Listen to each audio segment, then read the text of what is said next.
Hey everybody, and welcome to the Mental Toughness and Body Show. My name is Rob Evans, and I'm your transformation coach, health strategist, and internationally published author, helping take your life and your business, your health, fitness, mindset, and body from where you are right now to where it is that you want to be. Now, often I am on just audio, and today it's a special occasion, so I thought I would do a video version here. So I started recording podcasts just over 5 years ago, and I obviously run this one, the Mental Toughness and Body Show, but I also have another one, which is called Rob Evans 365.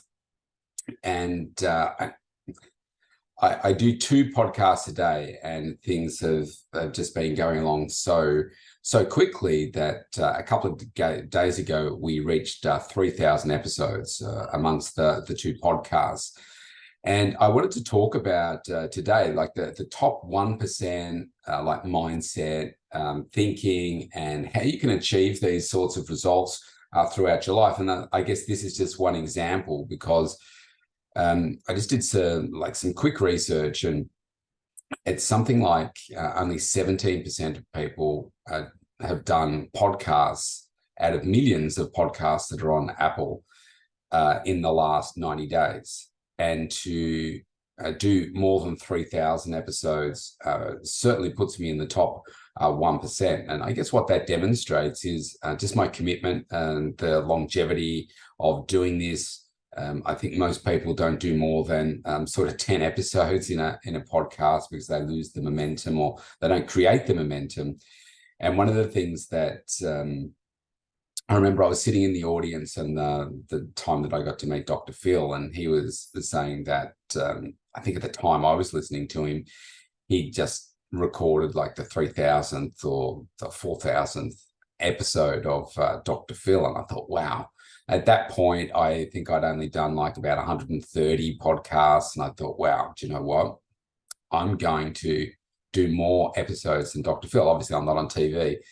But that was just something that really inspired me to be committed, because what I thought about was, wow, he's been doing this for so many years, and what a commitment that takes. And that lit something within me. And it's like, I want to do that. I want to be able to just keep going and keep going and keep going. At the time, I was only doing the one podcast.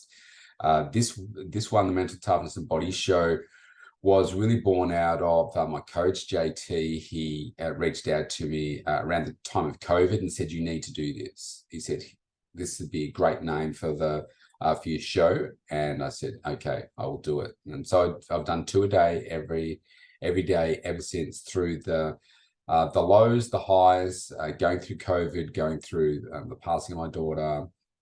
Every single day, I still record no matter what, because life throws at us a whole bunch of challenges. And I think my commitment to both my podcasts is to just demonstrate what is truly possible for you. And it comes from that top 1% of thinking and what it is that you are truly capable of. So I guess if I break some of the things down where I think about the top 1%, obviously we've spoken about the podcast here. Another one is business success. Like my background, if you've been following me for a while, so I studied as an accountant, became a chartered accountant, worked in big corporates for like 19 years. Decided it wasn't really thriving me. I had a lot of skills, but I never even contemplated running my own business. And then I just took a chance on myself, and I got qualified in being able to do what I do now in health and fitness, which is where I spend most of my time. And got some sales training, got some coaching, some tools, some marketing tools, and a website, and bang, off I went like 14 years ago. And I guess I never thought that I would ever run a business. Honestly, I didn't think I was smart enough to run my business. I didn't think I would be able to make much of it at all. A lot of limiting beliefs as I was growing up. My parents were supportive, but they weren't the sorts of parents that would really push you outside your comfort zone. With all the stuff I went through as adolescence and being bullied, and my marks weren't great. I didn't really have any friends, and and stuff. And so that my confidence in my abilities was really low. So I never thought that I'd be able to run a business. I just thought I'd always be working for somebody. And it was only through the skills that I developed through working for corporates and looking at my track record and saying, well, hang on a second, you've gone to uni, you've done a bachelor in business accounting, you've gone on to, pardon me, get a job with one of the big six or big eight, I think it was back in then. It was Coopers and Library before it was PricewaterhouseCoopers. Back in the 1989, I got that job, and excuse me, and then I said, well, and then I became a chartered accountant. It's like by that stage in 1990, I'd been to the World Championships. I used to play the bagpipes, and I went to the Glasgow in 1990. I played in the World Championships. And that was significant milestones. I was like, hang on a second, where's this rubbish coming along that you're not good enough to do these things? And so I guess over time, my momentum built, the results grew in what I was doing in corporations. And then I took the plunge. And now if I look at my net wealth position and what I've been able to do in this business and the thousands of people I've been able to help around the world, then again, it's that top 1%, certainly in the industry that I work in. I'm in that top 1% of success for doing those things. And that is not something that I stop and think, oh, wow, look at me. It's just my work ethic, my focus, and my drive to continually get better that has got me to that position, which is really cool. One of the other things that I pride myself on, I restructured my entire life and career around this, which is the health, the wellness, the fitness, and so forth. And I aim to be in the top 1% of health, wellness, fitness for my age, which I am. And I guess it's not something that I suppose that I have been so driven on. I've got to be in that top 1%. I've got to be in that top 1%. I guess I had a DEXA scan years ago, and it had some data on there, and I'm like, oh, what does this mean? And it's like, well, that means you're in, like the top 2% of health for your age based on body fat, body composition, and so forth. I'm like, oh, okay. So that's interesting. I'd like to get in the top 1% because that was just something that did drive me. But I guess what I was doing, I was just trying to improve myself, and then realized that there were some statistics that came along. And then over time, I've just taken some pride in knowing that, well, with everything that I'm doing, it does put me in this top 1% of these various aspects of my life. And so I really like that. So because I like to do what most people will not do. So if you want uncommon results, you've got to do uncommon things. And if you're in the top 1% for doing these things, then that's very uncommon. They say that the bottom is really crowded. It's the top that there's plenty of space. And through the high performance coaching that I do, and I guess my obsession, if you like, with high performance outcomes has helped me realize what it does take to get there. And I like that. It's like you hear about sports people that talk about the preseason and how some people hate the preseason, but a lot of people love the preseason because they love the work. And the people that are at the top of their game do the work and realize just how hard that work is. But it's like, if you don't do that hard work, you're never going to get to be the best version of yourself. And it's not until you realize just how hard it can be that that's going to get you to that other side, into that top 1%. And I really like the process of getting to that top 1% because it requires a lot of discipline. It requires a lot of commitment, and most people can't do that. And I guess what also drives that for me, as I think about this out loud, is because of like way back, sorry, I got a frog in my throat, way back into my adolescence. And there were people around me saying, you can't do this, but probably the loudest voice in that was in my own head, saying that, oh, you're never going to be able to do this. Look at your track record here of failure, if you like. And so you're never going to be able to achieve, that next level. So I do like the fact that now I'm able to do these things, and most people can't do it. So like I've been on the health and fitness side of things. I've been training now for 35 years. I've had a, so let me just take a drink. It's really annoying during a podcast. Yeah, over those 35 years, I've been strength training outside of the weeks where I've had having a rest week, or I've had my shoulder surgeries and so forth. I've worked out every single week. I've had a big focus on my food. And if you think about what it is that you've been doing yourself, like have you been doing it that long? Have you been completely committed to what's super, super important to you? And so I was addicted to the process back in 1988 when I first started training, and just loved it. And I was fortunate to be guided the right way. I went to the right gym, and yeah, I've just run with it from there. And then obviously changed my career to really spend a lot of time working in this space, and I just love it. So I think the other thing about top 1% is just like my spare time. If you think about what are my hobbies are studying high performance. My hobbies are going to the gym, learning about health, learning about nutrition, looking at trends, all that kind of stuff, so I can become a better coach, and how I can become a better human being, a better person, and get better results for all the people that I work with, as well as myself. Because if I'm no good, I can't be any good for anyone else, which is why I want to be in that top 1%. I have a very, very hectic schedule, up to 54, 55 coaching sessions a week, plus running a household, running a business, running a family, and looking after my own health and wellness as well. If I'm not completely energized and focused, then those things will just fall by the wayside.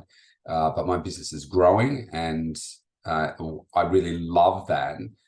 And so I guess that love for business, as well as the love for success and the success of my clients, is what really drives me to keep on doing it day after day after day. One of the other things that I've done recently is I'm always, again, it's in this high performance space, looking for what can I do to get that edge. And maybe it's 1%, 2%, 3%, 5%, whatever it is.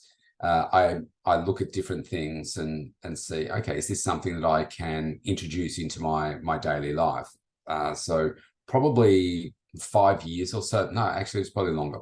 Probably 7 years ago, I did an assessment of, you might find yourself in these situations from time to time, where I'd have this really great day, a great couple of days, a great week, and I'd have a kind of an assessment at the end of a week, and I'd think, gee, that was a really good week. It felt really, really good.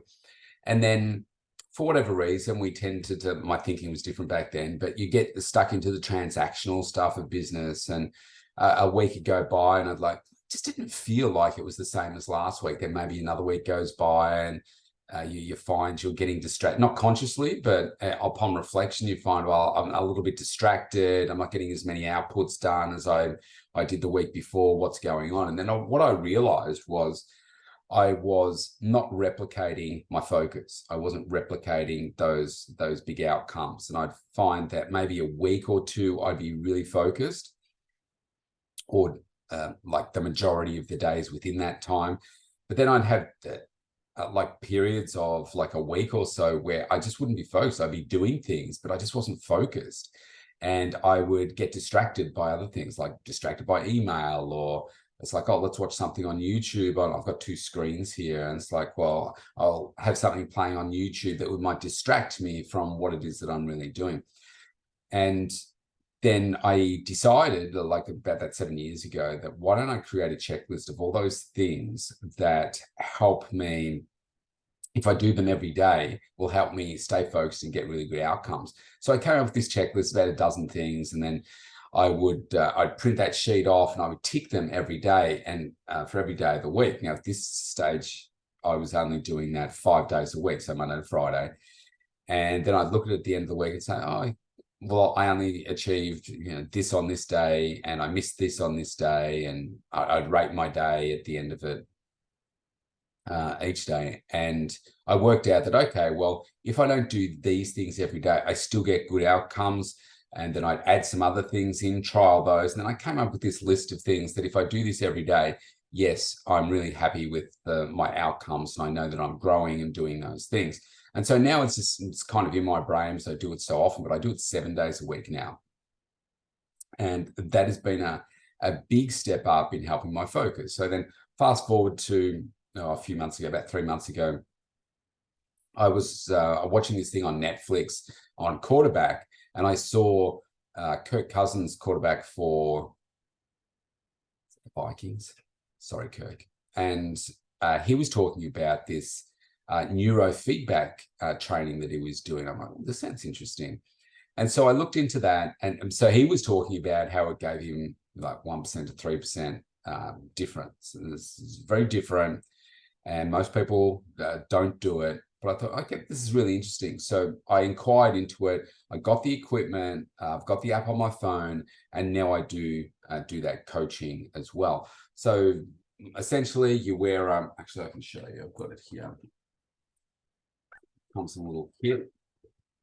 You wear this little duva around your head. I won't switch it on, but you wear it around your head like this. There can be an electrode, depending on the training you're doing, an electrode, it's probably a bit low about there, that plugs into this, and you can connect to the different part of your head, depending on which training you're doing. And then you can either listen to something or you can watch something. You've got to use your phone, and it gives you instant feedback by, let's say you're watching something, and when you're not focused, the screen will dim. When you're focused, it will come full brightness and full volume, and then it dips and so forth. And so I started doing this for a while. It's one of those things where you've got to let your brain do the work. You can't say, okay, I'm going to really concentrate on getting higher numbers and that sort of stuff. It gives you a score. That doesn't work.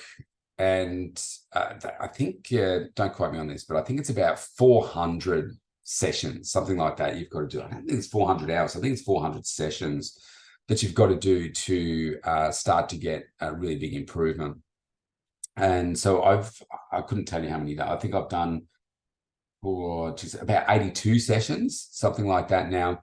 And I have a look at the benchmark information, which shows you about all of their clients. I'm not sure how many tens of thousands of clients or hundreds of thousands of clients that they've got, but I am now in the top 1% of people that do this on a monthly basis.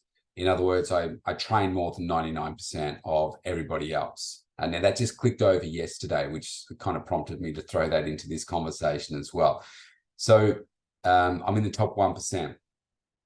Now, I also got some feedback the last couple of days saying that my neurofeedback is showing that I'm in the zone 65% more than I was when I first started. So it shows that the training is starting to pay off. Now, I'm telling you all of these things. I'll wrap up in a second, but I'm telling you all of these things because if you're listening, there's one thing that's in common with all of these things, and that is that I'm in control of them, right? The neurofeedback, I can control that. If I want to be more focused, I can do that. If I want to work harder, I can do that.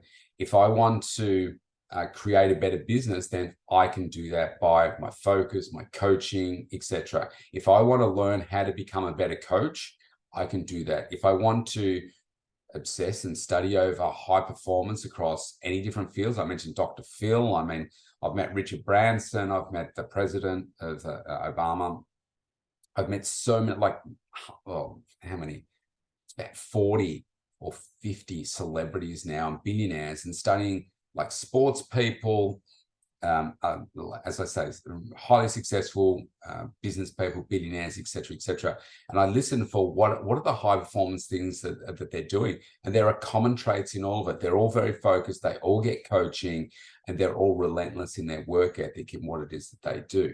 And so I can be in control of that as well. My health and wellness, I can be in control of that. Yes, is there genetics that play a part? Yes, but if I know that drinking more water, for instance, is something that flushes out toxins and is good for me, then I can be in control of that. If I know that doing strength training is good for me, I can be in control of that. If I want to do some cardio, I'm in control of that. If I want to work on my neurofeedback training, then I'm in control of that. And for me, getting in that top 1% is really, really important. And then nowadays, that does drive me. So I think, oh, what are the uncommon things that I can be doing to make me uncommon? Because I've always been different. I've never really fitted in, hence the bullying. I'm a shorter guy. I was an easy target. My thinking is different to most. I'm not a social butterfly. I don't enjoy going out and doing those things. I'd rather stay at home and either build a relationship sort of one-on-one or a couple of people at a time, or I'd rather be working on myself and doing my neurofeedback training or studying high performance or spending time with my daughter or doing those sorts of things or working out and doing that kind of stuff. My thinking has always been a little bit different, and that's okay. But I used to make it wrong about myself, but it's okay. But I really love the fact that I can be in control of these things. And so this is the takeaway for you. If you want to aim to be in the top 1% for your age, for your health, then go for it, right? If you want to be the top 1% in neurofeedback training, then go ahead and do it. If you want to be the top 1% in your field, in business and so forth, then go for it. You can do it. People say, wow, you're extraordinary in what you do and your focus and all that kind of stuff. Well, that may be, but I've created that. I wasn't born this way. I built it out of, I suppose, pain and just wanting to be different and wanting to get better results for myself.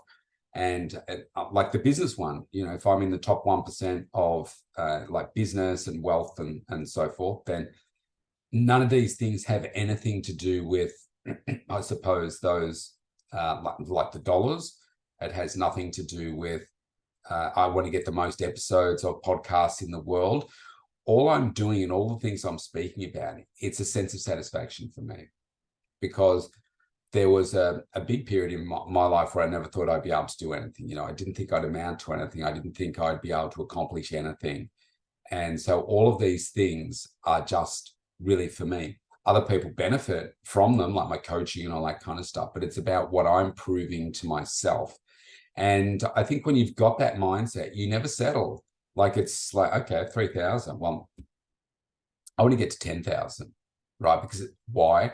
Because it's just part of it is legacy for the people that I leave behind and leaving a digital footprint forever. But part of it is just to prove to myself that, wow, well, if I'm going to get 10,000 episodes, then I've got to go for about another 7 years or so to mark up, that number. But I'm prepared to do it because it's that sense of achievement. And I think, a lot of the times with social media and all that kind of stuff, with the inauthenticity comes through very, very strongly. I think if you want to achieve the success, do it for you. And yes, your family and so forth, but do it because of what it means to you. And the results will come, like the dollars come, all that kind of stuff. But if you focus on the fundamentals, you get the right coaching around you with that right focus, then you can do anything. So the last point I'm going to say is the only reason that I'm able to continue to do these things is because of my health, right? So if I've got better health and I've got more energy, and then I can then have more focus, then focus, energy, I can do more of anything and everything. If I have poor health, then the energy suffers, the focus suffers, and I'm then no longer going to be in that top 1%, which is why I was, I guess, lucky back in 1988. I realized that my health, working out, my food was kind of like the center of my universe, my spine, if you like, and everything that I was going to achieve in my life would revolve around that. Now, I didn't really realize all of those things in that moment when I first started, but I do now. And so everybody should be focusing on optimizing their health and being in that top 1% for your age. That's where your focus needs to go. So that is me out for today. 3,000 episodes, top 1% thinking, see where you're going.